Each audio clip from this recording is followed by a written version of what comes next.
Welcome back to the Collegiate Hearthstone Championship. I'm Magni Bronzebeard, a.k.a. Nathan Zamora, joined by Kong Shu for this one. 2 matches in the books. Last one was a crazy series. What's your take on that one? That's got to be one of my favorite ones I've seen in a long time. Yeah, I think the last series is actually it's definitely one of the more entertaining series I've seen. Lots of crazy stuff. I felt like it was a fun series of casts just because there were so many different plays that both teams could have made, and I felt like they mattered a lot. And there was also just like nice decks. Definitely some cool stuff that's going on. We're heading over to the north for our 3rd match of the day. There you can see a more specific breakdown of what's going on. But shaping up the teams from the north here, University of Ontario Institute of Technology taking on the University of Minnesota. The 3rd match, I feel like, is such a big setter for the pace of the tournament. When you hit 3-0, it is a magnificent feeling. And when you start out 2-0, then you go 2-1, you're like, it's not the worst thing that happened to me. But that really breaks your momentum. Yeah, once you get to 3 wins, you just feel so good. So all these matchups are. I think this is like almost the most important week in the sense that whoever wins this week is kind of set up to win the rest of the. Kind of make it to the playoffs. Yeah, I definitely agree with you. Let's take a look at the teams a little bit further. UOIT, last week they brought Dragon Warrior, Midrange Shaman, Yogg Mage, and Yogg Druid. This week they're bringing the Druid Mage Shaman Warrior combination as well. Curious to see if they're the exact same classes. We're on University of Minnesota, their side, Cthulhu Warrior, Midrange Shaman, Freeze Mage, and Trap Hunter were what they brought last week. And this week, we once again see the same lineup. So I believe this is the first match where we haven't seen a change of classes on either side. I think it's very likely that both teams are actually bringing very similar archetypes as well. I feel like you generally don't change. You know, if you're going to play like a Freeze Mage, you're probably still going to play a Freeze Mage. If you're going to play Dragon Warrior, it's very likely still Dragon Warrior. So I think that's what I'm going to take away from it. Yeah, let's take a look at UOIT a little bit more closely. There you can see them on your screen. Scarlet, Airy, Blue, and Gabe. Education, bit game development, and entrepreneurship, and the same for Gabe as well. We saw these guys on the broadcast, I believe, 2 weeks ago. I'm sorry, last week as well. And these guys seemed so relaxed when they were playing their games that it felt so different than some of the other teams. A lot of teams are very happy and go lucky about it. Some teams, they're really super focused. But these guys, it almost like they're treating it like this is an everyday thing for them.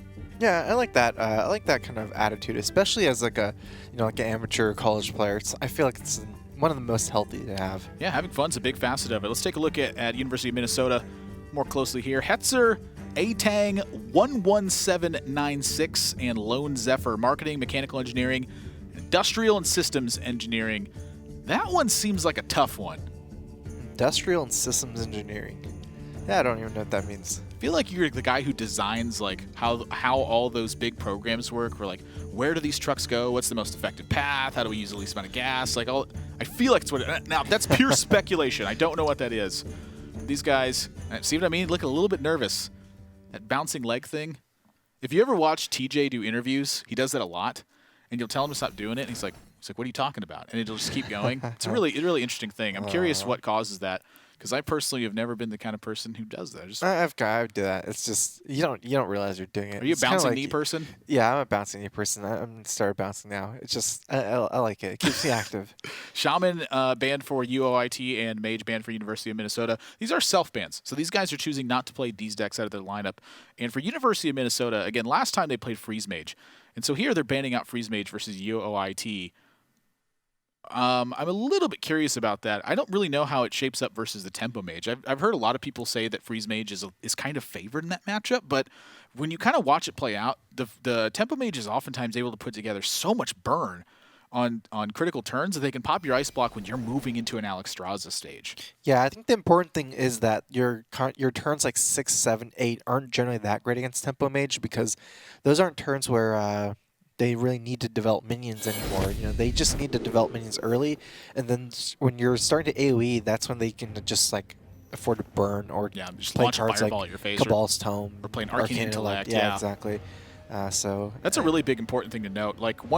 Tempo Mage has actually some of the stronger turns against Doomsayer, because one of the nightmare things you hate seeing when you play Doomsayer is either your opponent throwing burn at your face or drawing cards. Yeah.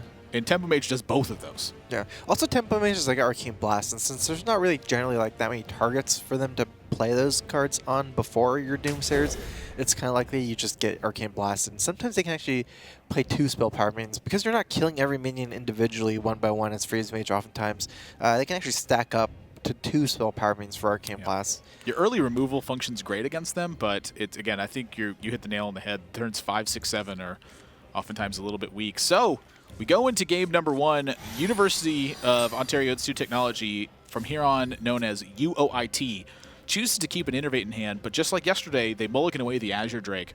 And I want to talk about that in a second, but University of Minnesota decided to keep Justicar Trueheart in the opening hand, and I love this call. What do you like so much about it? This is a Cthulhu warrior, actually. It's not a standard control warrior that we see nowadays. It's kind of a throwback to the old days. Yeah, one of the reasons I like keeping Justicar in the hand for the warrior builds is that this is a card that oftentimes creates your turning point for the game. It's important in almost every single matchup. It is the card that changes the way it's played. So because of that, I think that more warriors should get greedy and keep this card. Because if you don't have the early tools to check your opponent, you're probably going to lose anyway. But in this instance, if you draw a couple early tools and you have Justicar early on, you can stabilize a game, no doubt, way earlier. Yeah, I do like I think I do like keeping it if it's a slower matchup. Like, you don't have to have immediate early interaction, like, say, against Shaman or against Zoo. I do like to say I think I like keeping a little bit less in Cthulhu because you have alternate lines that gain you a ton of armor. And also, it's just more important for you to activate stuff like Twin Imps and Ancient Shield Bearer. So it's actually more important to have some alternate cards early because you're kind of like a synergy deck there, and Justicar doesn't directly feed into your Cthulhu. Yeah, in this matchup specifically, though, Druid isn't necessarily applying a ton of pressure. If you're seeing Living Roots on turn 1, if the Living Roots isn't pulling a lot of weight, what ends up happening is UOIT would lose that Malagos potential at the end game. So they can rest assured that stuff like Living Roots isn't going to necessarily be pressure unless it's a Beast Druid, which if it's a Beast Druid, Warrior doesn't do very well in that situation. So when they get Justicar down, I think they could effectively play it on turn 5 and then just start tanking up. And that's going to put UOIT in a really uncomfortable position where they need to have a multi-minion assault in order to get it done. And Brawl is one of the cards that's hardest to find value with in this matchup. If you can get to a Brawl point simply because you're amassing armor, that opens up windows of opportunity for the Warrior to just completely choke out the resources. Yeah, I think some of what you were saying before about some like new ability just being so good at Druid, a lot of it is like we see a lot of these games here, you know, the Druids oftentimes just getting into these situations where they don't have a great like mid-game chain. All they have is you know, these kind of weird situational cards, and it could be why potentially your win rate could be so high. You know, if you just mulligan right, potentially keeping stuff like Azure Drake with Innervate, something like that. You know, it's just, it feels much stronger. You don't have that much time against Warrior. You need to get stuff going quickly, and this is not quick. Yeah, I do like the Emperor Thaurissan here, but I am curious if they want to save this Innervate to combo later on. And if that's the case, if they feel like they want to Nourish before Emperor Thaurissan. If you have Emperor Thaurissan going in Nourish, the Nourish is a lot easier to use, but you're not getting the discount on all the follow-up cards. Yeah. So this is kind of an interesting spot here where when they see Shield Block from Minnesota straight away, not sure that the Emperor's ever living for a second turn. Yeah, I think it's too slow, though, because unless you're willing to Innervate out Nourish this turn, but also even then, you're still really not curving up because you're using your Innervate for your Nourish, so you can't play Emperor the next turn. Look at this hand. Now, this is the side effect of sometimes keeping a card like Justicar, and more importantly, of playing Cthulhu Warrior. Yeah. Is that these turns can happen. That Emperor Thaurissan's getting significant value right now. Minnesota can't kill it, and when UOIT sees that this Emperor Thaurissan sticks, they are going to go to town. Yeah, this is when you have this heavy of a minion hand, this is one reason why I think you can really strongly consider playing Brand last turn, because when all you have is minions in your hand, you don't really, I guess there's one execute, but there's no activator. So you kind of need to kind of start pushing for minion pressure. Even if your Brand gets killed by Wrath and Swipe, at least that's a turn they're not playing something else. And I motioned to you at the start of the turn, Brand, I think is where they should go here. Yeah. And I wanted to talk about playing Bran because I just assumed they were going to play it. When they forego it in this spot, they end up in this situation. Now, granted, I don't think they're anticipating Innervate Emperor Thorson, but that's something you need to think about in this matchup. But more importantly, with keeping the Justicar, you were talking about building the Cthulhu to 10. The Bran allows the Cthulhu's Chosen to do that. So everything this game has been thrown off by not playing this Bran. They want the Bran value later on with Twin Emperor, but they think they sacrifice too much by holding on to it here. The important thing is, even if Bran gets removed, you can curve out from there. And the important thing is, when you have a hand that's proactive instead of reactive, you want to be the person that's in the driver's seat. And again, this hand you can go Bran into Cthulhu's Chosen, coin Justicar. Like, there's clearly a curve there going on, but not playing it. Now you're playing from behind. Yep. And now the punish is real. The armor from the shield block gets shredded. Emperor gets a second activation of value here, and there's still no way to check the Emperor Thorson. Wow. This is dire straits for Minnesota. That's 3 turns, I believe. The next turn, Emperor is still surviving, so it's going to be 3 turns of Emperor activation. And the one thing I think that could change that is if they coined the Sylvanas this turn. If they coined Sylvanas, I think UOIT has some considerations for trading. Yeah. But in that instance, I wouldn't trade. I'd push 5 damage and get my 3rd activation. Yeah. I kind of agree with that. I think there's a bit of a risk in times where they can shield slam their own Sylvanas, but that's about it. Maybe slam bash their own Sylvanas. I think you have to play Sylvanas here, actually. See, if you play this 6-3, if you play Justicar, it's just gonna. There's no way that they're not gonna kill a 3 health minion, and then even next turn, Emperor's still gonna survive. It doesn't feel good playing Sylvanas because you're playing into 5-5, but I feel like this is like a necessary evil over Justicar. You're not even tanking up anytime soon. I feel. Like, say you play Justicar, what do you do next? You play at least tank up, leave us some more, leave us Emperor. And you really hit an important point there, too, with the curving out and the proactive hand versus a reactive hand. This is very much a proactive hand. So because of that, foregoing the Bran early on has snowballed them to this state. And from here, Minnesota is going to have a tough time, I think, just catching up. This is how the Druid operates best, which is against fairly weak openers, where they have plenty of time to piece together stuff. Yeah, I mean, if you had a reactive hand, you can pass Bran and save it for late game for the combo immediately in the same turn, and you can deal with the minions that are played. But it's not just Emperor. Like, if you think about Emperor at 5 life, you couldn't kill Emperor. He had 4 mana, so it's kind of hard to predict Innervate Emperor. But what about just like Fandral? You know, it's 5 health, 3/5, turn 4. That's very likely. Fandral would have been the same thing, yeah, too. Exactly. Fandral into Nourish is another big threat. I think the Bran absolutely was slated. Yeah. So they trade off the Emperor here, saying that they've gotten enough value from it and that this hand isn't significant enough for that. I'm not sure I like that, because getting the Mire Keepers down represents a similar amount of pressure that the Emperor, I think, does, where if they push 5 damage, it forces Minnesota to take care of the Emperor Thorson. I can guarantee you that they are caring very much about a 5/5 hitting him in the face and discounting the rest of the hand. Oh, they're just going to trade this, I believe, Sylvanas into the Emperor. Right, so you delay your turn by 1, but I think you get a little bit more value of what's going on in Minnesota's hand, which I think you have enough information, but the Mire Keepers here and just extending into the board state, I don't know, because this is delaying the Wild Growth draw by a lot here, and the rest of their hand's pretty dead on action. Yeah, this Druid hand is starting to get kind of iffy. That's maybe one reason why you can just leave up, like, just Hero Power go face and, you know, leave up the Sylvanas, because you don't really have a great say next turns anyway, so you might as well just take the slower free line. Damage. Yeah, like if you had if you had 5 more minions here as Druid, I absolutely like trading and just playing more minions to chain pressure. Said they have 1 or 2 more with the Moonglade Portal and Yogg-Saron. Yeah, Yogg isn't really even a thing. It's not really a minion you play on curve. Just play Yogg and 9. I think in this matchup I do play it on curve. I see. If I don't have like a big board out, I'm just to 7/5 jamming. Okay. Sometimes it draws you cards. Sometimes it kills itself. Happens. Yeah. If it's going to kill itself, it's going to kill itself anyway. That's not true. It's not true at all. You think the timing of Yogg-Saron... Like, oh, yeah, 100%, because if there's more minions, the spells kill the other minions more. It doesn't target itself as much. It's true, but how often... if Druid falls too far behind, I guess that is an emergency button there. I play this matchup so differently than most people, simply because I feel like the Druid is very much the aggressor. Like, the Druid's not going to control the warrior the entire time. And if you're using Yogg-Saron as just a comeback mechanic, that can work.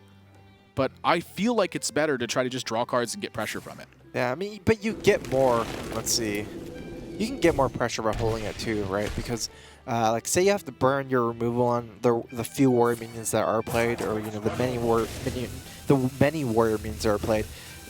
You know, if you can use Yogg as some of that as well, you just have more burn to kill them at the end of the game as well. So this is the difference between playing the Mire Keepers immediately and waiting, is they do get a proactive play when Minnesota only has minions. So there is a lot to be said about that, where when they didn't answer the Emperor Thaurissan, UOIT, I think, has a strong read that the hand is a bunch of minions. So they get so much more value from cards that are traditionally a little bit weak in the matchup, and that can lead to these kinds of boards. Yeah. There's a lot of plays here, actually. The Brawl didn't come down for a long time. I don't expect a Brawl. There's actually Brand Ravaging Ghoul here that clears almost the entire board.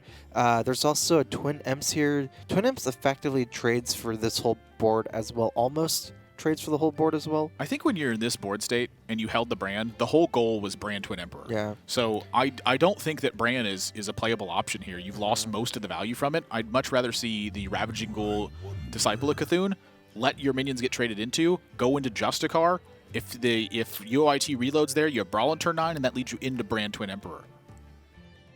I don't like this. Yeah, I mean, I feel like if you're going to play this, I feel like you might as well just play the Brand Ghoul almost, right? Because this is, like, Brand Ghoul is less of a valuable combo in this matchup than Twin Imps, because Twin Imps is just something strong, like, very strong proactive move, and it's like it pretty much clears the whole board, whereas this way, this pretty much clears the whole board, but you have Brand Ravaging Ghoul in your hand instead of Twin Imps. So I think it's a better card. I would love to see the Ragnaros this turn. I think this is a super high-profile threat, and the timing for it is perfect, where you're lining up the Ragnaros to be able to land a shot here.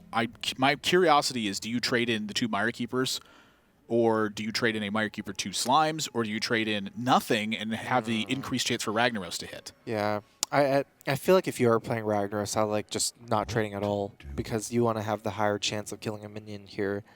Definitely don't like trading in 2 Slimes in a 3-3. I would just take the 3-1 rather. Yeah, I would just take the 3-1 the 3-3, but maybe they could justify some hero power here. There's a lot of stuff going on with this turn. Interesting. The spell power actually doesn't really help that much here, actually. In fact, it doesn't do anything other than push 1 more face damage in, right? Yeah. Like, it's the exact same minions that died, so. Ooh, that's a nice one. I'm curious about the foregoing Ragnaros here, because I don't know if they're getting a higher value one other than trying to land 8 damage. So that is my curiosity, is with the Azure Drake and Mire Keeper, it's very clear they've wanted to push damage. They forewent the ramp on the Mire Keepers in order to get 2/2s. So they're trying to set up a kill on Minnesota. Yeah, is it ever a consideration to maybe not wanting to get your Ragnaros brawled down with the rest of the board? That's why I think I like trading in. Yeah. Okay. Like, I think even if you just trade in everything except for the 2 Slimes, and that's also another reason to consider trading the Slimes in too, is then there's a 3 minion brawl instead of a 4 minion brawl. So the Ragnaros has a better chance to live in that situation. Yeah. It's a tough spot. This is actually a non-Gorehal turn. I kind of like this. You get a lot of value from your Cthulhu. You do develop a board over a Gorehal. It's just the problem with Gorehal is, again, you're just getting too low. You know, you're effectively taking the whole the whole board's damage, so 7 damage, because you're still taking the Azure Drake's damage. And these turns going to potentially Malygos turns with some Moonfires or Ragnaros. You can really die. I think you would definitely die to Malygos 2 Moonfires. You're also worried about Harrison Jones. Yeah.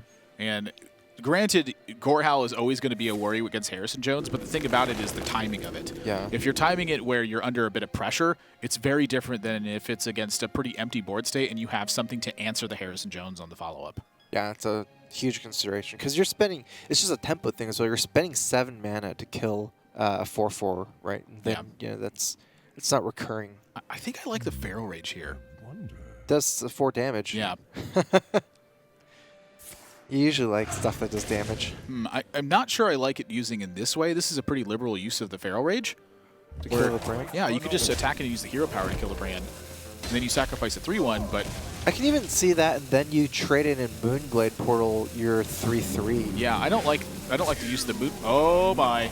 And I guess that's a bit of a. I don't know if that's a sequence error or not. No, that's definitely a sequence error. You should heal your minion over healing your face. I mean, if here's the deal. If I'm saying is they want to heal their face here, but with the Illidan, if you play the Moonglade Portal first, you get an extra Flame of Azzinoth here.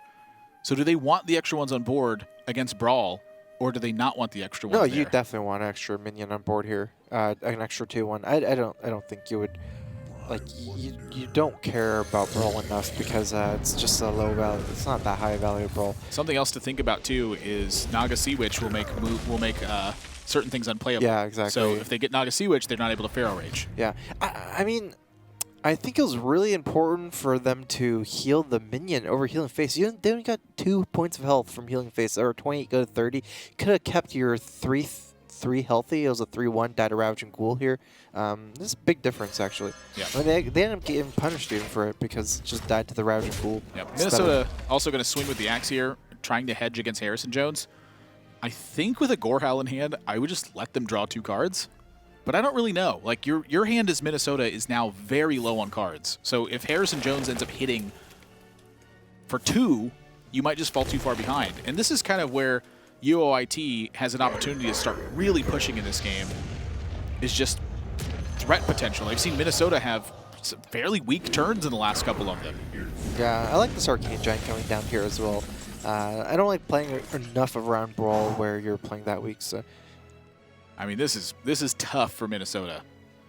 This is a very likely a Brawl turn. You do have one alternative play, which is to just Justicar and get healed for 6, I believe. But, oh, interesting slam first.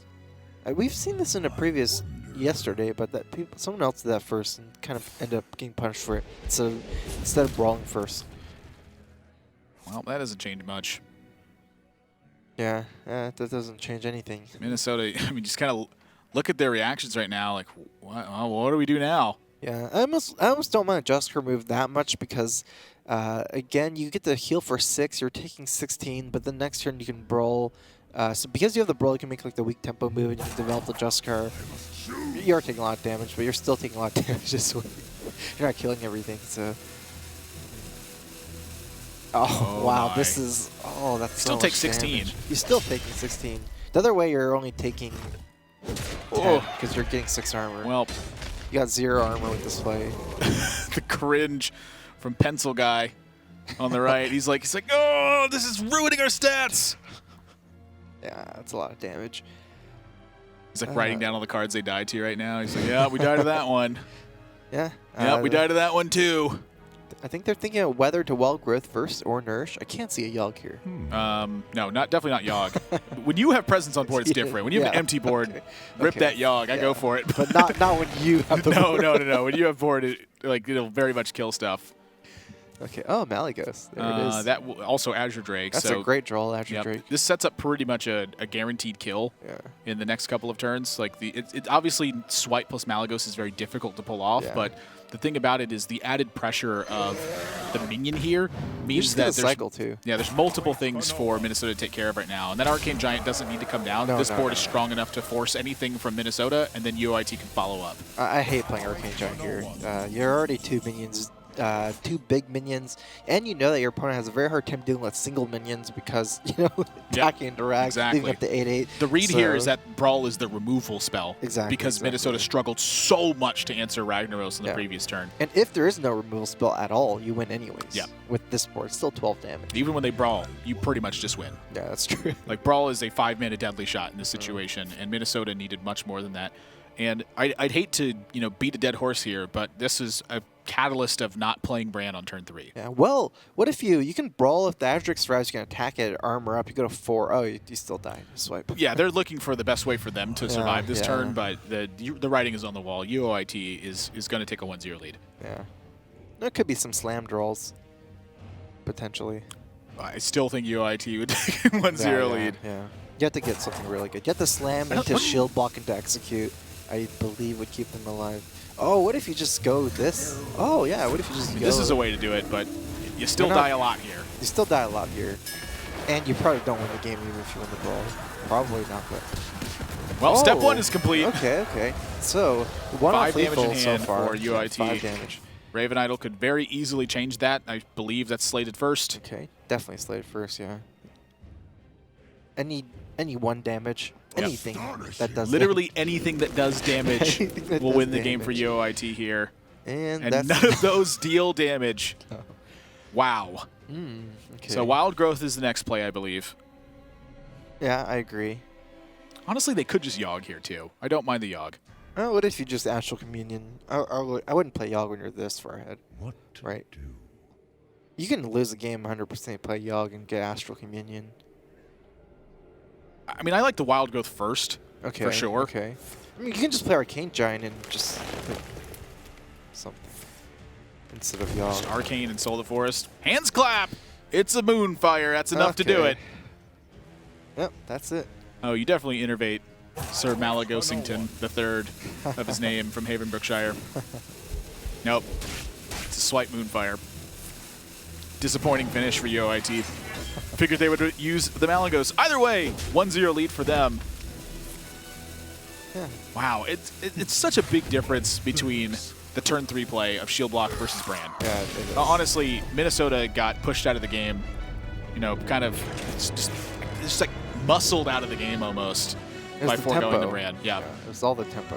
It was Emperor Thorson dealt 5 points of damage, took out a Sylvanas, discounted the hand twice. I think even 3 times maybe? Oh, no, the Sylvanas. No, they traded the Okay, Sylvanas, okay. but I think it dealt 5, Yeah. gave a discount of not effectively as much mana as it did because there were still some cards remaining in hand. But when you get that much value from an Emperor Thorson, you usually win a game. Yeah. That's a exactly. very high priority kill. Especially when you see a Nourish come down after Emperor surviving. That has to feel bad. It's not good. Yeah. It's definitely not good. But again, Fandral was something to worry about there. They don't know if they're playing against a Violet Teacher version or not. A Yeah. lot of considerations. Play that Brand when your hand's that texture. The specific texture of the hand, I think, makes the biggest difference there. So 1-0 lead for UOIT. Getting the win with Druid versus Warrior, I think, is a really big deal here, too. That's a deck that I think oftentimes has struggled against Warrior recently. Yeah, that's true, actually. Just Warriors actually can just tank up, or once you get Just Current, if you can kind of stabilize the mid-game, and everything is kind of more controlled, the Warriors' favor. Druid likes kind of a more of a sloppy game when, you know, Warrior can't kill everything immediately, and they have to find creative removals. At that point, you just have... If they have to use creative removals, at that point you just have enough minions left over to just kill them, even if you don't have enough... even if you don't have Malagos, you can just... Arcane Giants and stuff like that. Yeah, I mean, it requires some finagling for sure. This game, I think, it was definitely there for UOIT. 2 games left for them to go now. The game records in this one are also kind of cool to look at. UOIT has a 6-4 game record with a 2-0 match lead, which means that they've been taking their 2 series in 5-game sets. For University of Minnesota, their 2-0 matches with a 6-2 game record. So losing the first game, I imagine, has been a little bit rare for them, because they've only lost 1 game in the past 2 series. They've gone 3-1 in both sets. Yeah, that's true. I wonder how much it matters in this this kind of league, because I get a feeling that your opponents have very high variation in skill. You know, it depends on which 2 teams you've played before, and some teams I feel like have just gone through much easier matchups. Anyways, this hand's actually insane for University of Minnesota. They have... there's no Fire Warx, but there's 2 Disciples of Cthunes against 2/3/2. Yeah, against Tempo Mage, this is really where I think the Cthulhu Warrior builds shine in these matchups. The fact that they have extra removal spells, and the fact that they have that card right there, Ancient Shield Bearer, when you get to that late game stage, provides such a massive swing where the Tempo Mage is trying to apply a bunch of pressure and then finish the game with burn spells. Ancient Shield Bearer shuts that down. Yeah, exactly. That's just like just the sheer amount of raw power of that card, like just the mathematical amount of armor you gain from that, really counters Tempo Mage plan. You know, you play against Shaman and you don't deal with their board, you still lose. You know, you still lose at Thunderblood Valiant and just the repetitive damage. But Mage doesn't really have that repetitive damage because Mage doesn't run that many minions. You know, their deck is actually a little bit more spell heavy than minions, so they might run something like 13 minions, 17 spells, somewhere around there. You know, once you kill all these minions, all they have left is to fireball you in the face or frostbolt, you know, pyroblast, whatever. But those cards just don't deal with Ancient Shield Bearer very well at all. Yeah, the matchups I've seen that are usually the best for against this build when you're playing Tempo Mage are the builds that use Forgotten Torch and Acolytes of Pain alongside Firelands Portal to just have an excess of damage in the deck. But even in that state, Ancient Shield Bearer is still a card that very much shuts that game plan down. It just, the fact that the 6/6 does require attention at some point, and the fact that you've gained 10 extra armor means that the reach, it's just that many more burn spells than the Tempo Mage would have to draw. I actually really like UOIT's play there. They could have did some weird plays. I like their play too, swapping out the players. They could have done some plays like, Sorcerer Apprentice Mirror Image, but I like the ping. That sets up for Sorcerer Apprentice Mirror Image and Arcane Intellect next turn. It's a really nice combo turn, and generally Ward can't really play too proactive, so a lot of times you just deal with the shield or tank up here, armor up.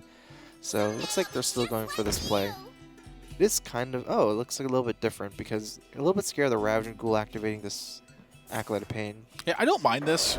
You don't get to play the Arcane Intellect, but I'm not so worried about the Arcane Intellect. I think you have plenty of time to get that down, but you do need some pressure, and you do need to deny as many draws as possible. Yeah. Acolyte getting multiple draws is terrifying when they're playing this deck, but I think given the hand from Minnesota, there's very little analysis that's going to be going on this game. I think that their hand is just so strong that they may smooth sail to victory. Yeah, I think I like to see a Disciple Cthulhu here. Cthulhu's Chosen plays more on curve, but against this 2 mirror images, it doesn't actually really do anything. If you play Cthulhu's Chosen, very easy for your opponent to just Patrick, hit you in the face, and just ignore your minion there.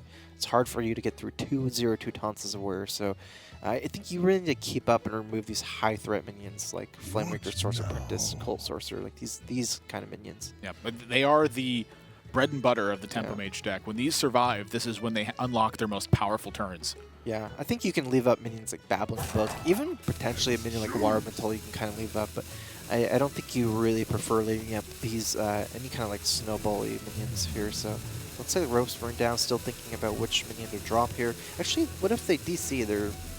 Yeah, I'm curious if that's the case. If it's a disconnect, we'll get a word on it as quickly as possible. Yeah, it seems like that's what happened. The Skype picture disappeared. Yeah, so in the event of a disconnect, they do have a chance to reconnect, but according to the rule set, this is a game loss. There is a schedule for all these players to maintain. These are full-time college students, and sometimes you're the victim of technology, but that's the world we live in. Yeah. It's the vehicle of esports. Sometimes that vehicle stalls. That's partly why we need these engineers as well. Yep. They need to fix these internets. Yeah, so University of Minnesota, they have reconnected at this point, but the skipped turn, this is going to be hard to come back from. I'm curious. Yeah. I wonder if you can make the read that they're trolling you and making you overcommit against Brawl. This is the perfect turn to DC. It's right before Brawl, and then the greetings. And you said psychology wasn't important in Hearthstone.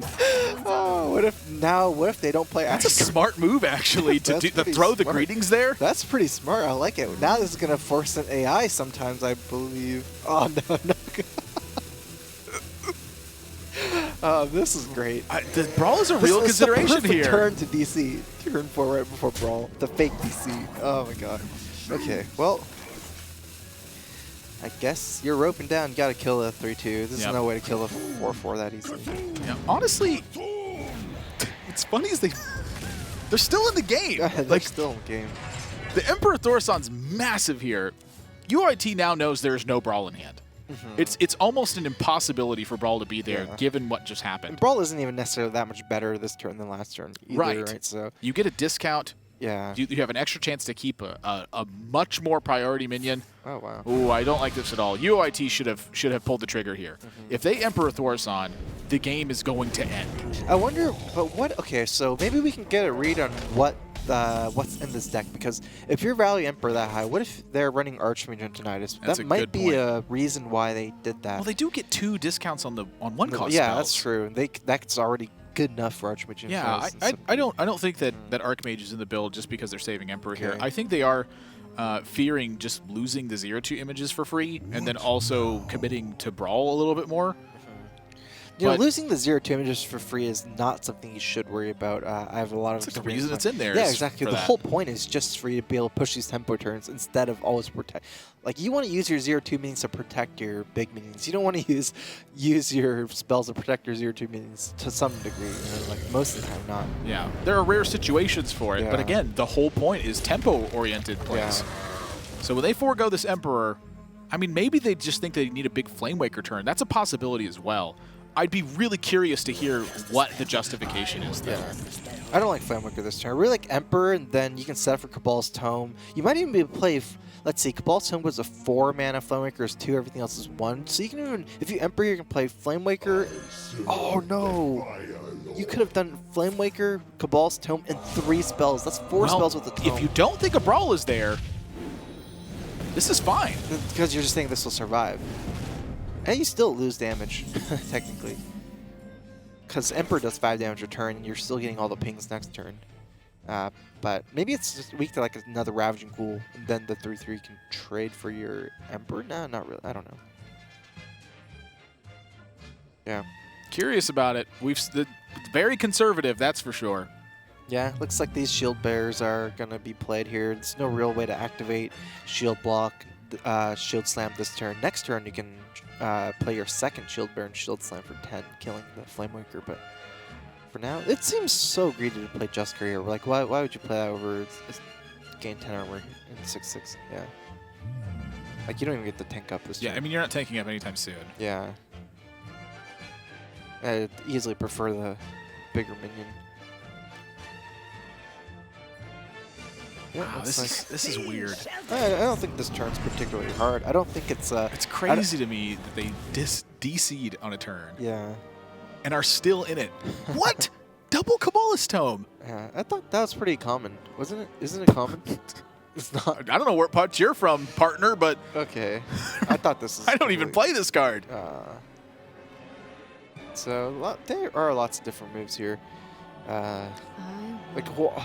That's why I really liked Emperor last time. Like, why did I just feel like playing Emperor this turn as well? Because I just think it's not super important to kill 6/6 because of your taunts here.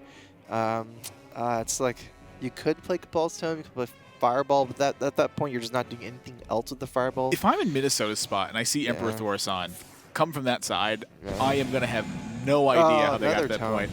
The infinite value! The infinite value. Tome into Tome! Yeah, Spellbender is quite alright here. You can bluff a secret. It is also significantly powerful. Yeah, it also prevents, like, say, a hard removal on a Flamewaker, like a Shield Slam this turn. The Spellbender is one of the best ones they could have gotten, because the thing about it is Minnesota can play a spell, and when they see it's not there, they go, oh, it's not Counterspell. Launch something into the Flamemaker at that point. Yeah. Spellbender. They're not going to check. I think just go for it. It's going to just get eaten up. Yeah. Like, I don't know. I think after I see that turn, like, I'm really, really fearing Mirror Entity. Okay. With this hand, so I think this is a Beckoner of Evil something turn. But you don't need to play your second Ancient Shield Bearer to play Shield Slam. I would just start with a Shield Slam here. Well, I won't start with Justicar. I'd start with the Beckoner.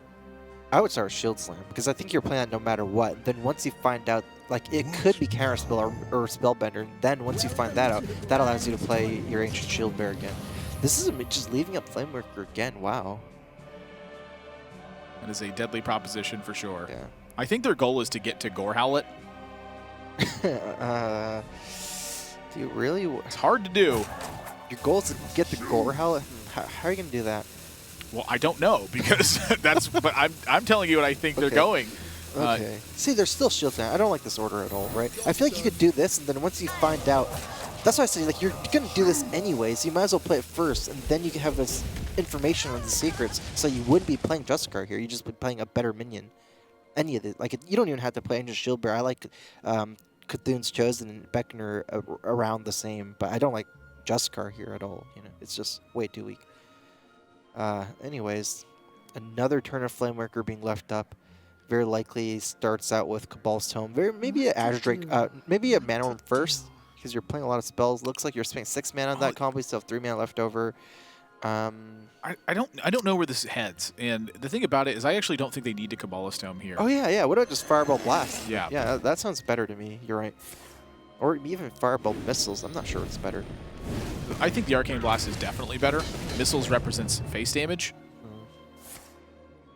They're going to try to combine the missiles somewhere down the road. Yeah, they want to be able to check a bigger minion. Okay. That Flamewaker is doing work. Cthulhu does run a lot of minions, so the Arcane Blast being representing more damage of spell power does kind of make sense as well. This This is dire straits. That Well, that spellbender was such a big deal. So you can execute the mirror image to kill. Honestly, you're kind of executing the Flame Waker when you do that. So I actually agree with that play. Yeah, no, me too. I think that's what I would do. It's just. But then there's the Mana Worm up. Like the Mana Worm's doing the same thing the Flame Waker is almost. Almost, yeah. Doesn't feel good. But I don't know. Like they may just need to go wide on board here, but wide. nothing works. Yeah. Everything is poor right now. I mean, you can play Ancient Shield Bearer and just tank up, I guess. It's not likely going to do anything, though. You're getting the 10 armor immediately, but the problem is, you know you're not going to, like, that minion is not going to get the trade against Tempo Mage, right? Like, there's almost no way that they don't remove it with spell, especially with Flame Waker up, so. Yeah, removal is what you want to, like, prioritize for against Tempo Mage over playing minions into their minions, because removal, like, their minions snowball their spells. I don't like this at all. I like tanking up more than playing a 2-3. That's 4 armor you're losing. Do you really think that's going to... Well, the 2-3 is either going to take up 4 damage, or like 3 to 4 damage, or it's going to be able to take out the mirror image. Okay, the exception to that is Arcane Blast. But I mean, the thing is, even if it takes up 3 or 4 damage, you're still losing the value of your tank up. You can play that on a later turn and still... The goal is to have it try to do something. Okay. I mean, if you just, but okay, I guess my argument is, if you really want to try to do something, you could have just executed Gorehell and done something, you know? Yeah, well, the second Kabbalist Tome, created by Kabbalist Tome, is definitely not the sight they wanted to see. And he's right now, he's like, was that created by Kabbalist Tome? Like, you can see him, he's like, yeah, it was. He's like, all right. All right. It's a bad spot. It's actually sticking around. Oh, nope, never mind. Thanks, Babbling Book. Yeah. I wonder if there's some other moves. That seemed like a pretty risky mage turn as well. Could have not potentially cleared the whole board, but... Well, they had another Forbidden Flame they could have launched as well. Oh, yeah, you're right, for 2 more damage. Brawl is... Awkward. Oh, they're going to play Least Brawl do you think so? Yeah. Well, they got to do something, because they're going to die if Flame Waker or Mana Worm lives. What about at least Cthulhu's Chosen Tenko? Is that even a viable play? This is launching more minions. Got a 24 versus 7 damage on board, plus 3 for every spell? I don't know. Yeah. They're giving away too much to this Flame Waker. Like, you cannot leave this guy alone. Yeah. They just refuse to kill it. This is without Emperor Thorson in play. Yeah. It's unbelievable to me that this is without Emperor Thorson in play. How long has this Flame Waker survived? Like, almost 5 turns by now. You're not leaving up a 2-4. You're leaving up like an 8-4, right? Like, basically, that's how much damage is. Like, it's 3 spells a turn. That's 8-4. Here we go. Minnesota needs a miracle. There it is. Okay, that's it's pretty strong. It's pretty strong. Not the best one, but... Oh, there is an Archmage. Looks like that was a right read. Dead! That's a pretty good read. Okay, anyways. I think Emperor's coming down now. Play the freaking Emperor, guys. Come on. Yeah. It's torturing at this point. Yeah. There it is. I'd be terrified if I was Minnesota. I'm like, wait a minute. You had Emperor that whole time? Oh, I'm dead. Yeah, that's pretty scary. Even the 5-5 is not even easy to kill. In order to kill, you have to do the same, like, you know, weird execute the mirror image Gorehowl move, and I wonder why this is. They want the Forgotten Torch in the back. Oh, I agree with that. Yeah, I think you just put it in the deck and hope that you draw it. Ugh, I don't know about that, because that's also another spell you can combo with Archmage. Cost 2 mana. You're losing the ping. Technically, you can play Cabal's Tome, Forbidden Flame, Double Blast, but then I don't know. Like, say you top deck like a Frostbolt or something, then you don't have to play Cabal's Tome. You can just play Archmage, Frostbolt, Torch. You know, 3 more. That's 5 spells. Poor Minnesota. That's the only thing I can think right now is poor. Like, this whole game, the mirror image has just haunted them. Yeah. At least it was lucky that the mirror image survived over like a flame. That stupid little piece of crap mirror image is ruining their game. Yeah. This is why you have to kill it. Like, execute. Oh, God. It's so painful. Yeah. The other thing, too, is if they execute Gorehowl, they're not even guaranteed to live. Like, they just saw a Forgotten Torch to face. Yeah. Well, they're done. They've used way too much to accomplish so very little. It's very rare that Twin Emperor gets played and your opponent goes, all right. Yeah, that's still a really great Archmage here. What if you... Oh, they drew it, but it's not really doing anything, right? Is it? Actually, it's pretty good. It's Archmage. doing a lot. You can Archmage blast one down with the Roaring Torch. Forbidden Flame, double blast. That's still 1 mana off killing the last one. Jam the Emperor in. Jam the Emperor in. I see. You have a Tony and a 5/1 Emperor and a 0/1 Image, 4 Fireballs in your hand, and another discount coming. Yeah. It's not getting much better. Do you think it's ever reasonable to play Cabal's Tome Blizzard here and then just even get more? Like I next think turn, UOIT could close their eyes and click buttons and walk away with a win here. I kind of like that move. You're getting another Emperor activation. Archmage going down to 5. Assuming these get some spells, they're going to get cheaper too. Another Torch. Oh, Torch instead of Blizzard. Oh, they're killing it. Okay. What? Wait, you should... Wow. What? What? Okay, see, just about your comment about close... what if they lose now? I don't know. That seems crazy to me, because you're just giving up like 5 fireballs worth of spells. Blizzard into Flame Strike kills those. Yeah, exactly. It's super easy to remove those minions without burning all your 0 mana spells for your Emperor, or for your Archmage. Wow. When I see that... You don't have to attack that turn. You can even just I don't pass. know. I would like just to see Pat. Like, even if you don't Blizzard, you can still think they're going to win. Yeah. It's still really... They have a 5-cost Tony. Yeah. I think they're very likely still going to win. The thing is, there's not even a great removal answer for Archmage. Like, you might even survive multiple turns. You could... It's not easy to execute it with this hand. You might have to execute this slime still, the image. Gorehowl, once it uses 1 charge, it's only 6. It's not going to be able to kill Archmage. At this point, let's see. What kind of cards are left for War? There's still the Cthulhu, keep that in mind. Potential, what, Doomcaller, maybe? Maybe some light at the end of this tunnel. Yeah. If they're going to do this, why don't they just Gorehowl with 0/1? I think they want to draw with the shield block first. I like to see a tank up here where Cthulhu's chosen, but tank up is worth a lot when you have it. You need to be using that button more as a warrior. I almost feel like tank up's worth like 4 mana, so, you know, like because it's double an armor up. 3rd Emperor activation is incoming. Yeah. But I mean, the 3rd Emperor activation with this hand is worth less than 2 in the previous hand with all those 0 mana spells. Like, you're still getting less fireballs, even if you have another Emperor activation. So what do you do here? You can play Archmage, bury your ping blast. No, you can't kill it like that. I don't think you can... There's not a great move with that. You can just Blizzard plus Forbidden Flame.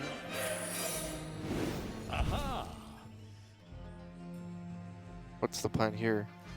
Trade in and kill it for Forbidden Flame? I guess so. Yeah. I just think this worked out way worse. There's actually a full board clear. What if you lose from the mage perspective, right? Once you do this, you can execute the 5/1 Gorehowl the Archmage. I guess you're taking Certainly 5. can. You can certainly lose now. In fact, unless UOIT draws more damage next turn, I can start seeing the game being swung into Minnesota's favor because you only have 12 damage, 13 damage in hand. So 13 plus 5, you're dealing 18. There's 21 damage, 21 life, right? If you count the 5 damage from Archmage, 18. But then, yeah, what are you going to do? You have a handful of Flame Sharks and Blizzards. It doesn't matter against Tank Up. Or against Cthulhu. Yeah. Oh, that's true. Against Cthulhu either. Yep. Not really, at least. Blizzard's okay, but... Wow, what a draw. Oh, that's Frostbolt lethal. is 16 Yeah, that's exactly with the hero power. Oh, my God. What a pickup. Yeah. UOIT, they need to tighten up because they flubbed this game. They put themselves in a situation where it's actually like relying on a top deck here. For you guys, I like your team name. It's SM Orc, but you need to do that. Okay. None of this fiddling around with utility spells. Let's get the job done. Takes the 2-0 lead, but that could have been much cleaner. Yeah. Much cleaner. This is a spot where it shows a difference between someone who's super comfortable and understands the matchup and players who understand the game and are navigating a situation. There were multiple opportunities to open up with Emperor Thaurissan. There were multiple opportunities to open up with Cabala's Tome. There were multiple opportunities to create a lot of fireballs. Every single time, we saw them play conservative in those situations. You cannot afford to be that conservative, especially if Flamewaker's living that many turns in a row. You have everything you need to know about your opponent's hand when Mana Wyrm and Flamewaker live behind a 0-1 mirror image. Your opponent does not have an answer. Yeah. Kill them. I mean, it's not even conservative. I would even say it's like the opposite at the end with, you know, like if you're going to conserve all these spells for Archmage, then you all of a sudden just blow everything to kill the Twin Imps instead of just Blizzard, you know. I think it's almost like the opposite of conservative at the end. So At the end, yeah, and that's the thing, is they deviated from that plan. Is when they had the Archmage and they didn't use it with all the spells, that's a deviation from that conservativeness they showed the whole time. There was no reason to deviate. Yeah. It's just inconsistent gameplay. I think if they tighten it up a lot more, we see these guys go far because their decks are strong. That's the pillar number 1 of competitive Hearthstone is strong deck. Second pillar is matchup knowledge, and then the third one is execution. And in this game, despite the result, not executed well. Yeah. Sorry to criticize you guys so much, but kill them. Just blow them up. They're still up. You got everything you need. Minnesota, and they've got to be in a tough spot now. Down 2 games. Last match of the series. Everything was going so well up to this point. What happened? I don't know. They actually have a 6-2 game score before here in University of Ontario. SM Work has a 6-4 score. Now it's all of a sudden turned around. Yeah. We do have one more question that was submitted from users that we want to get to during this point. This one comes from Kaiser at Columbia University. How realistic is it that I can become active in the competitive scene even if I don't want to travel too far away or get top 100 legend every season? It's a good question. And one of the ways I think that you get into the competitive scene is simply starting to do so. There's a lot of tournaments that take place online. And playing in those tournaments, I think, gives you opportunities to understand how competitive play works and get a game plan of where you want to go with it afterwards. If you find yourself really enjoying competition, travel or pushing for top 100 legend may become a goal of yours. But you're not going to know until you kind of get into that spot. You don't know what you want until you get a little bit underway. So a lot of these majors change over the course of these guys' university. You don't stick with one thing. So I think you gotta make some strides first. Yeah, I think it depends a lot on what you consider competitive as well, because in order for you to say, make it, really big in the competitive scene, you can't not travel, and you also can't not make top 100. It's like kind of, you can start out kind of casually by playing in some open tournaments, some of these just, just whatever you can play in. But eventually, after a certain point, if you mean like at the hyper competitive level, you are going to have to travel. Active in the competitive scene is what he specified. So Kaiser at Columbia, if you're paying attention right now, play some of those open cups. 2017 is going to have plenty of them for you. See if you enjoy it. If you enjoy it, make a decision from there. In the meantime, we got game number 3 coming up. UOIT is going to be on Dragon Warrior, and Minnesota is going to be on what looks like a pretty traditional Hunter build. Yeah, this Hunter build is actually technically Deadly Shot. Quite a good card in this matchup. You can kill stuff like the Curator and just lots of big stuff. Twilight Guardian even. Yeah, Twilight Guardian. What do you think of this match? Like, about who's favored in this matchup? I would tend to say that the Hunter's favored in this one, and one of the big reasons why is because of cards like Deadly Shot, and because your turn 6 lines up so much better than the Warrior's turn 6 does. If you look at both versions curving out, there's threat of Houndmaster from the Hunter side of it. Deadly Shot lines up super well on key turns where they don't have big drops to match you, and Savannah Highmane is very much outmatching the drop for drop on turn 6, where UOIT is playing Draconid Crusher, Minnesota is playing Savannah Highmane. So it rolls down to initiative. One of the reasons the Hunter grabs so much initiative is Death Rattle minions. They're so powerful and they stick around in this matchup that Warrior's operating on a 1-for-1 kill potential. When they can't do that, it's hard for them to make up that resource. Yeah, and another thing is Call the Wild is probably in this deck. It did get nerfed from 8 to 9, but along with that nerf, Execute got hit from the Warrior side. Execute is, I feel like, is around as big of a hit to the Warrior as Call the Wild is to this Hunter. This Warrior deck is very temp-oriented as well. Having to spend 1 more mana on the Execute is pretty important here. So yeah, looks like there's lots of potential options here. Can coin out the Twilight Guardian at that point. I feel like Fierce I don't know if Monkey's that's actually that going to great. operate best here. Yeah. Because Houndmaster's not strong against it on this turn. Yeah. And that's a very, very key difference from a lot of these other situations. If Minnesota's going to play around this with Houndmaster, they actually have to attack with the Kindly Grandmother first. If they choose to do it prior, they're going to have a 3-2 and a 4-3 versus a 3-3. If they attack with the Kindly Grandmother and then Houndmaster, they have a 5-4 taunt and a 4-3 versus the 3-3. So if they're going to Houndmaster this turn, they actually need to attack first. Yeah, there's also not another dragon for Twilight Guardian. So if you coin out Twilight Guardian the next turn, if you want to curve out, the second Twilight Guardian's not going to have a second dragon. It's also very weak to kill command because you can kill command, trade the 1/1 in. So everything for UIT yeah. spelled out the Fierce Monkey, and for Minnesota, they actually have reasons to not play the Houndmaster. And that being said, it's probably still best to play the Houndmaster, simply because you're rolling into a Kindly Grandmother Deadly Shot turn into Savannah Highmane. There's also a potential coin Blackwing Corruptor turn on turn 4. Oh, interesting. Yeah, I think this is absolutely the way to sequence this. Yeah. Even if you do get Blackwing Corruptor, at least you get a good trade with your 5-4 into the 3-3. Yep. And then you have a 5-1 matching up against a 5-4. Yeah, so that's okay. About as good as it's going to get. I'd like to see the blood come down here. Yep. I guess Frothing is not able to be played because it still dies to the 4-3, so... Well, it would trade to the 4-3. So yeah, this does better though, right? I think it does. This is definitely hedging against Deadly Shot, which I think is vital here. Yeah. You know, in this spot, I look at this and think, is Eaglehorn Bow better? Eaglehorn Bow is 100% better than Deadly Shot here, I think. I mean, it's just too risky at Deadly Shot here. Yeah, I don't know. I mean, Eaglehorn does have a second charge, so it's not that bad tempo-wise either. Well, here's the deal. If you Deadly Shot now and you hit the 3-6, you're gold. If you miss the 3-6, what does your game plan look like? So you hit the 2-2, you develop Kindly Grandmother behind it. Then on the next turn, you Eaglehorn Bow 3-6 again, and your opponent has a big threat. So it definitely is worse when you miss than it is better when you win, I think. Yeah. Okay. It's a tough call, yeah. honestly. I could definitely see taking the risk. Yeah. You're giving up something either way. You're either giving up the front half of this Kindly Grandmother or risking it not being significant value anyway, or you're giving up the Houndmaster immediately. Like, one of those two things is happening. Yeah. I don't like this Twilight Guardian. I think you have to play Save the Dragon.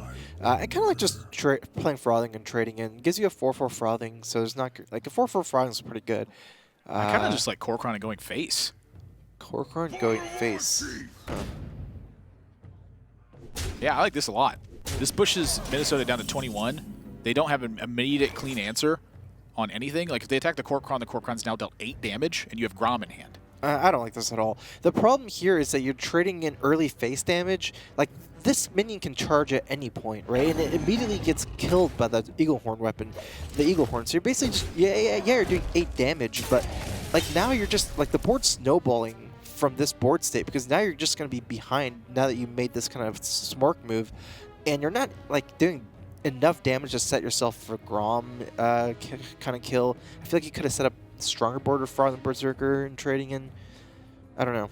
Just feels weak. Like, this board state, I don't think this is... I mean, I think that works too. Like, just you can still attack face. I mean, I don't think they had a strong play to really get around the Eaglehorn Bow there. I like the maneuver.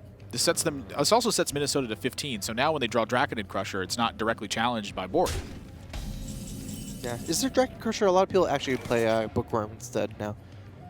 I'd be curious. I mean, if they're taking this aggressive of a line, that it's Draconid Crusher. Okay. 2 kill commands in hand is huge right now. That's 17 burst at the moment. I feel like you have to, as Minnesota, I feel like I want to do a full trade set up for Ragnaros. And you're already actually getting pressured a lot with damage, so you can't afford to race starting here. I like killing a 2-2. I don't know. They have the I mean, they could always just kill it next turn, right? But then you're not killing another minion next turn to isolate for Deadly Shot and Ragnaros. Like, you still, if you kill the 2-2 with the 6-5, you can kill another thing with 6-5. And you can, if you have a 6-3 left over instead of 6-5, say they have dropped like a 5-5 or 6-6, like stuff that's dying anyways, you get to kill like more value from the health of your high main too. This is the turn that's really interesting to me, where I personally like the Fralding and the Twilight Guardian here. I think Curator's way too weak on this board, and I think you need to start getting in more damage. Like your win condition has very quickly become getting your opponent to Grom range. So with Fralding Berserker and Twilight Guardian, you're now setting up a priority kill with the Fralding Berserker, and you have a brick wall in front of it. Yeah, what's the wall? The Twilight Guardian. Oh, he's There's a no dragon in hand. Oh my gosh! I would have lost the game. Woo! My bad. Do you think Alex Charles changing his trading or just going face? I guess at this point, face makes more sense to me because, like, this isn't really. I don't know. It's not even taking power off the board, kind of. It is, but you're losing so many minions. That my issue with this plays is now quick shot, deadly shot, kill command, any charge, Houndmaster, Ragnaros, Animal Companion are all good against you. How good is Rag here? If you just not very. Yeah, but it's hard to play. This is a bad turn for Hunter. Like this turn is so easy to punish from the warrior side. Like if you have like quick shot or kill command and anything else you can do, it's not that great. But I think I like deadly shot, kill command, and hero power face. So if you deadly shot the Fralding Berserker here, and then you kill command face, drops him to 14, you get to push 3 damage, drops him to 11, you get to hero power, it takes him to 9. You then have 2 threats out, one of them sticky, and a Ragnaros coming down the next turn. So you can put pressure on UOIT to either have the Ragnaros kill the minion they play or kill them. Oh, you mean like pre-kill commanding, so you can set up the Rag. Yeah, it's an interesting line. Yeah, it's not the highest value target for deadly shot, especially going to these turns. Yeah, but the key is simply to prevent you from dying and set up the kill potential with Ragnaros on the following turn. Yeah. It's not a move I would make, but it's interesting. I would rather just. What if you just Ragnaros there? Like, what happens? Think about it. So if you deadly shot the Fralding Berserker, you push 3, that drops them to 13. Well, no, I'm sorry. They were at 19, was it? You set up for Ragnaros to kill them or the minion with a single attack. Does that happen? Because even if you leave them at, say, something like 15, Ragnaros doesn't kill them or kill a minion. You have 5 power and board. Right. Last turn, I'm saying if they would have had the kill command pressure in addition to that. Yeah. Either way, Ragnaros is looking pretty strong this turn. This turn actually like deadly shot and Animal Companion because you can actually play something else with the deadly shot. A lot of the stuff you get is very good as well. This is also one of the best deadly shot targets in the build. Yeah. A lot of different stuff could have been done on these turns. And this is kind of the illustration of where a lot of the edge in Hearthstone comes in. Yeah, see, the problem with Ragnaros here is you're not getting that damage from these 2 minions. So these 2 minions are sitting here not attacking. See, deadly shot, you can push in 5 damage from these 2 minions, and you can develop another minion Animal Companion. Well, that's still pretty strong. I mean, now your opponent's at 7, and you have 7 from hand right now. Like, at this point, you're occupying 2 mana a turn. It's actually no execute activator, or at least no great execute activator. And that's what they were looking for. Oh, like a mage hero power. Yeah, doesn't get it. Cannot shapeshift the Ragnaros, so. Yeah, I think that's done. Maybe like, actually no, totem. You can't get totems here. You need shapeshift just to get the armor because you're already at 7, so you're gonna die in like 3 or 4 turns maximum. Totems is nice against Ragnaros, but I feel like you just have to get shapeshift when you're this low against Hunter Hero Power. I feel like this game is all but over now with the kill command and the Hunter Hero Power. Druid Hero Power does not actually outskill Warrior Hunter Hero Power, so even best case scenario, taking no more damage on board, you can still activate Kill Command with Animal Companion and deal 7. There's only going to be 8 maximum with the Hero Power. Then over 2 turns, you're still going to die because you can just stay shot next turn. So they've got to find a way to actually kill them. Yeah, exactly. Yeah, I think I like taking a line that's hyper aggressive. That's going to do it. Minnesota's going to take the game. They have Kill Command available in hand, so it's 2-1 now for Minnesota. My gosh, you know, I feel like I've been really critical of these games, but these are a lot of tough spots they're getting in. There is a ton going on.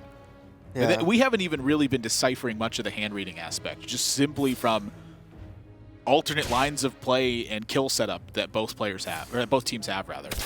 I mean, minion interaction is some of the deepest stuff in Hearthstone. It feels like a lot of people do give, like, you know, just the basic minion combat a lot of flack. just saying it's just player dudes and trade or hit face. But I personally think that some of the minions stuff is actually the most complex situations. So pretty good win for Minnesota in this spot. Hunter certainly. Warrior's one of the matchups you're looking for sure. Be it Dragon Warrior, be it Control Warrior, be it Cthulhu Warrior. Pirate Warrior, maybe not so much. Pirate Warrior is definitely a tough one.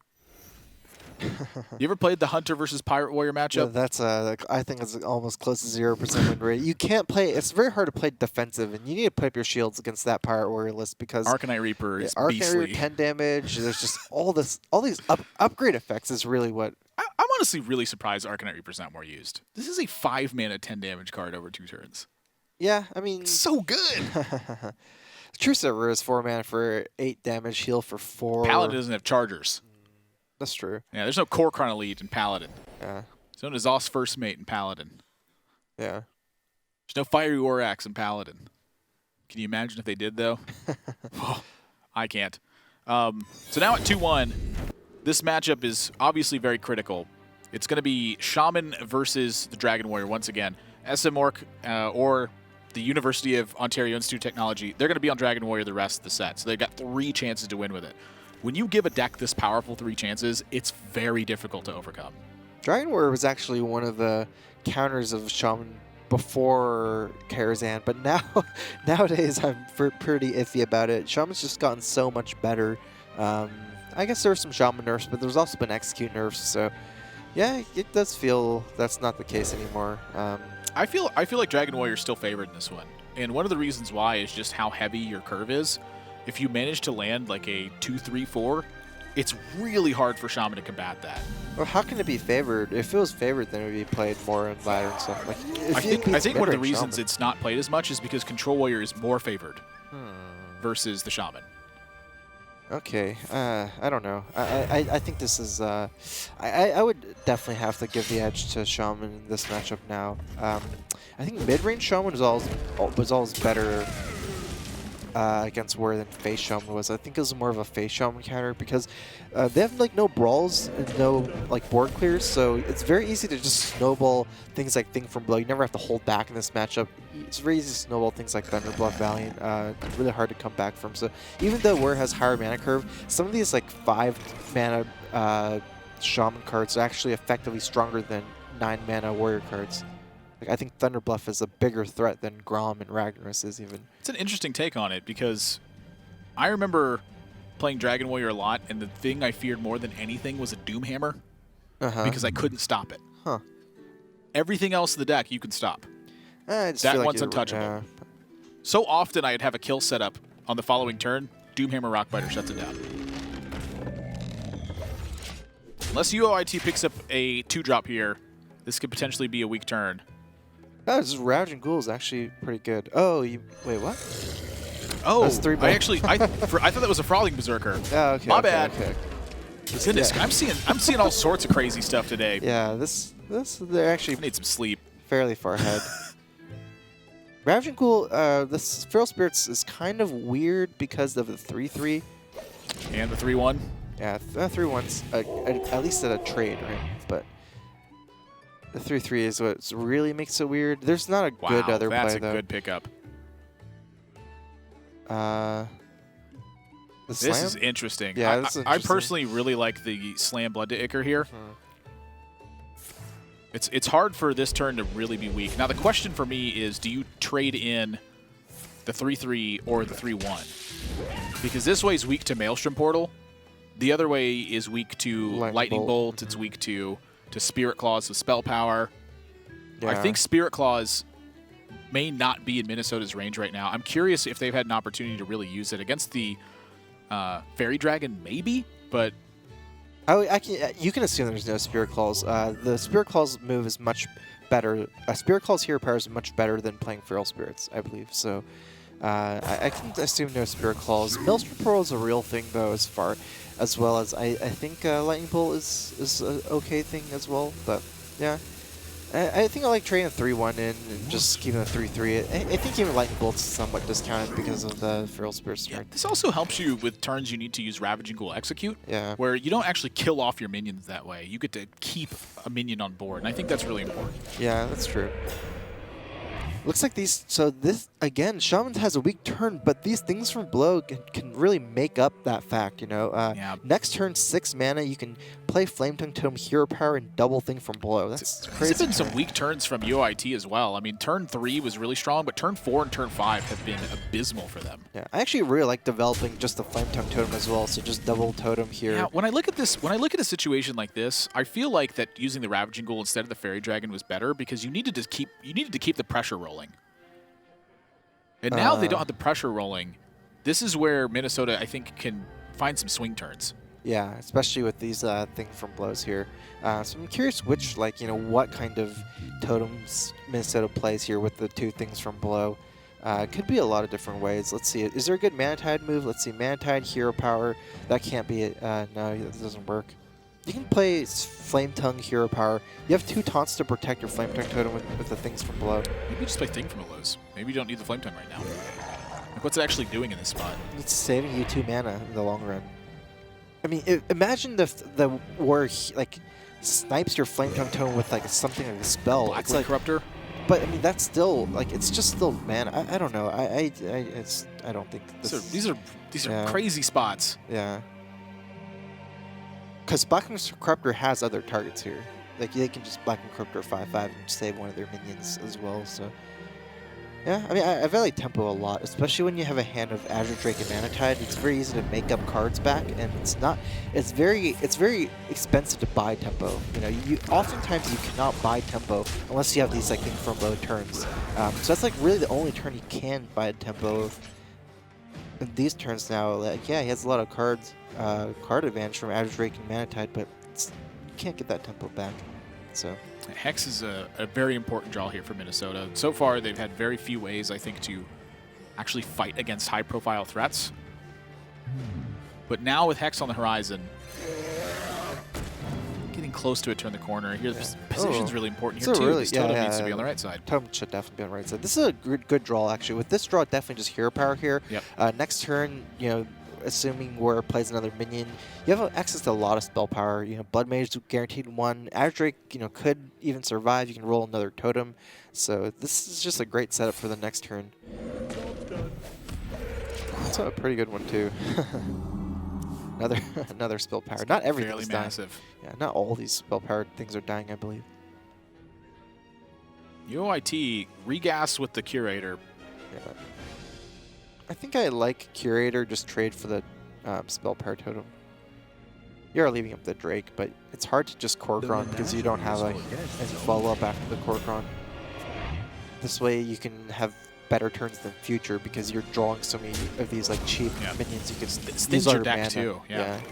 Wow. Okay. How much spell power? Let's see. That's 3 to 4 right now from Lightning Storm. We can go to 4 to 5. If he rolls a spell power, he can go to 5 to 6. Could also just Blood Mage. Yeah, I mean, I'm counting the Blood Mage and I guess potential one more spell power, but I think at that point it's got to be Maelstrom Portal. Like the risk of losing the Azure Drake to a 4/1 Curator or something is way too much.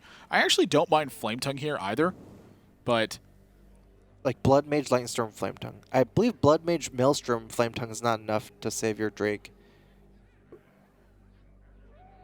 This is weird without playing. Yeah, I'm curious where this is headed. Because then you don't get to play the if you roll a 3, you have to trade your Drake. I think they're going for the high roll so they can go Flame Tongue Mana Tide. That's that's really greedy. Right? I mean, well, now it's Blood Mage Maelstrom Portal. Oh, I see. So you have a hedge, I guess. But no. So they really want this blood. What do they want this Blood Mage for? Yeah, no, I don't. This move doesn't make sense to me. This is these are some strange turns that are going on here. Like, what is the Blood Mage going to do now? You just used all your spells. Yeah. Oh, okay. So some nice charging minions that can deal with the Flame Tongue very efficiently. Unfortunately, there's no good way to deal with the Azure Drake here. Maybe just Korkron. That doesn't feel that great. It's a You just saw 2 AoE spells. So my question is, How much pressure can you apply on Minnesota? They've got Okay. 3 cards left. You have 7, and a lot of your cards are operating on a stronger toe-to-toe basis.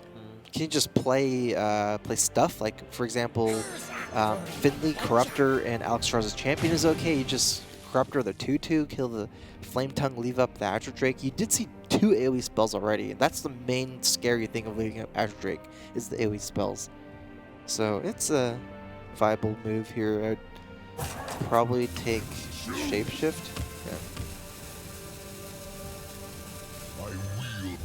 So they're isolating the Azure Drake once again. So with 2 AoE spells down, they're throwing a little bit of caution to the wind here, saying, I don't believe you have another AoE spell. Yeah.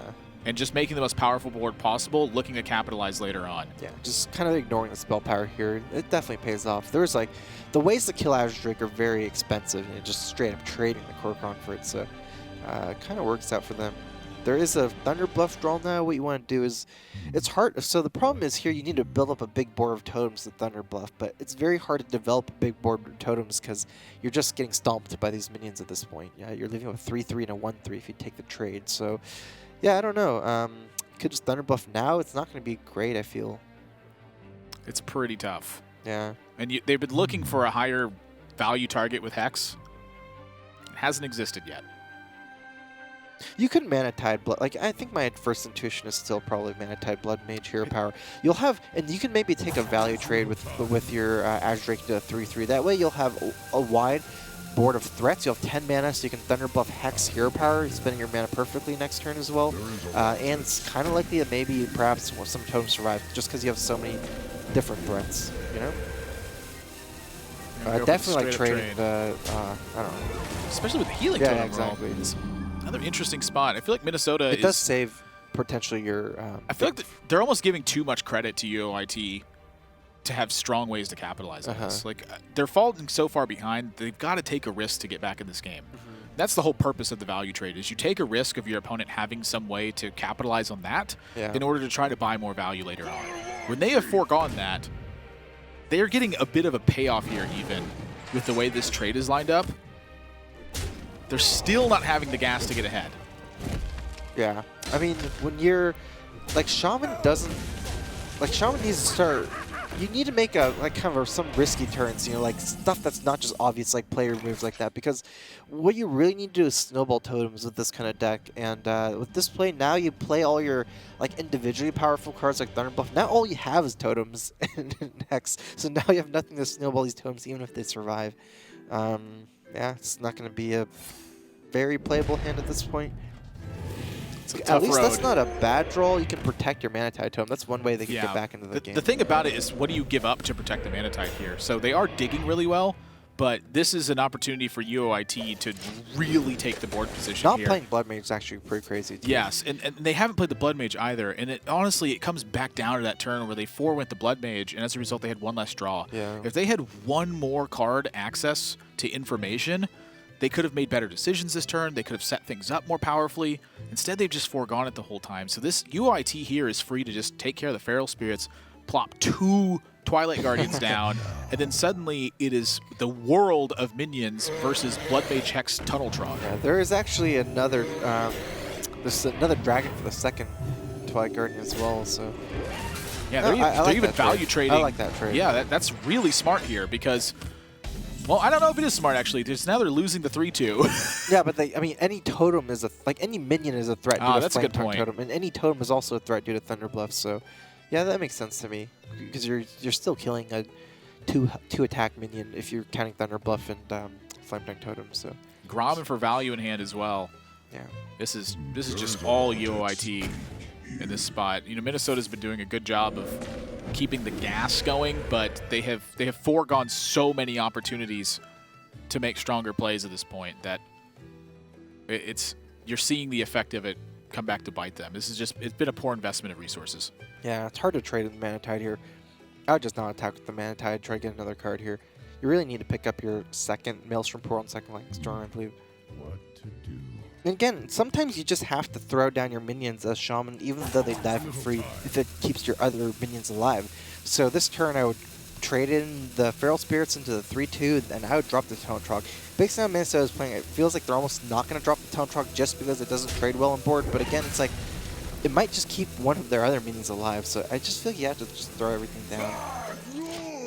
Okay, so they do play it. Lightning Bolt's very little help at this stage. Yeah, more Chargers and some Grom stuff. The Charger's actually fairly important here. Yeah. Because it's such strong value. So in this stage, they're able to eliminate the Thunderbluff Valiant, the Manatide Totem, and kill the 3-1 Searing Totem, and kill the Tunnel Trog. So they get a full clear here, and they have more left in the tank afterwards. Minnesota has pretty much dwindled down to only utility resources at this stage. Both Thing from Belows are gone. Both Thunderbluff Valiants are going to be gone. Like, what's left to kill with? Yeah, actually at that point, once both...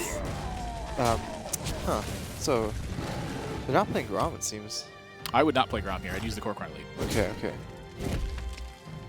I feel like if you are going to play Grom, you should have used the Grom to take the damage from Thunderbluff and save more health on your dragons, because it's probably going to get hexed anyways, right? So, yeah. Yeah, Azure Drake's about the last threat left in the deck. Yeah. Oh, Fire Elemental. We haven't seen Fire Elemental yet. That's true. But it's just these threats are kind of like honest threats. They're just like 4/4s and 6/5s. Shaman usually wins through like like Thunderbluff and Thing from Below. Those are the really like powerful threats, right? So once all 4 of those are down, it's not that easy just to lose to Fire Elemental and Azure Drakes. Yeah. Oh, it's a not a bad pretty one. good. No, yeah. it's pretty good. You can Fire Wax and Hero Power to do that 4 damage, and then drop a Draconid Crusher. I think I like the Core Crown face more. Okay, that kind of forces. You can get your opponent closer to 15 for the 9/9. Yeah, it is a little bit weaker to like second Lightning Storm here.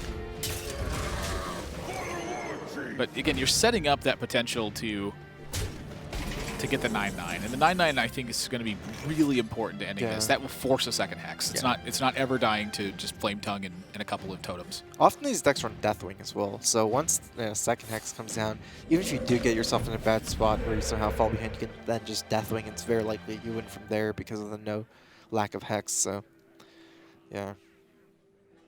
Totem Golem here is nice, but not nearly enough. This Blood Mage's been held all game. Yeah, I don't get it. That card should have come down way earlier. Yeah. The whole purpose of Blood Mage is that it's cheap spell power when you need it, and when you don't need it, it replaces itself. It's a very flexible card. Yes. And I feel like if you're 100% just going to hold it for a snowball turn, for a spell turn, you almost might as well just run like a Bolt Geomancer or something, right? Yeah. It's like that's not a flexible card. Yeah, the Blood Mage, kind of like some of the power of it is the fact that you can just play it whenever. Yep. Actually, like I've been running a card called not Evolved Snowbolt, Frigid Snowbolt. I've been running that in my I like Frigid Snowbolt. Yeah, it's pretty good. It's a 2/6. You know, that was running Rogue. Kranich, actually. Kranich's been to Worlds. One of the only player currently to have been to the World Championships twice. He was running Frigid Snowbolt in Rogue. Okay, yeah. And using it as just as a cold blood target and as something that was enabling backstabs better. Yeah, because see, for classes like Rogue and Shaman, these spell power means have to die. And Frigid Snowball has a lot of health. Another thing that makes it interesting for Shaman is the fact that it's a very good target with Flame Tongue, because Shaman generally wants minions that have high health, low attack for Flame Tongue. They're stickier, and then they stick around. They can Flame Tongue them. So it's nice on a lot of fronts. Another thing is Shamans don't really run 6 drops at the moment, or 4 drops at the moment. A lot of lists just run 0 4 drops. Yep. So it's kind of nice to have one good, decent one. That's the worst draw in the deck. Yeah. They have one more chance, but I don't even know what they could draw to stay in it at this point. The damage is piling up. They're having to fend off the high threat potential from UOIT the rest of the game. Oh my god. Yeah, you die here no matter what now. Taunt Totem? You still die to Taunt Totem. Yeah, you're still dead.